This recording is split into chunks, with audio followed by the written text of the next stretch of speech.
Iba na naman yung ano ko. Ibang palengke na naman. Ito ang view sa kabilang ano, back door namin. Yung may pool.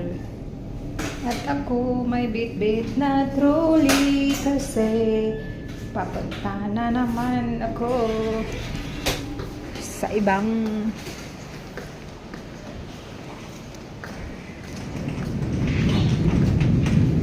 ano yun? Ah, what's that? Nothing. Ulan. Okay guys. Kailangan ng payong kasi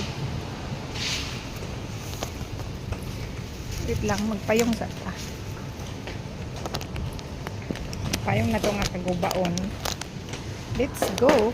And pasok na tayo. Ayan o.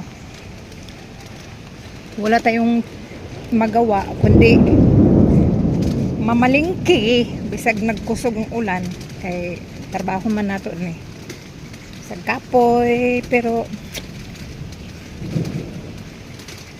laban lang gyapon. Ala ang bird oh. Ayan. Dito yung back door namin oh. Ano naman. Thank you.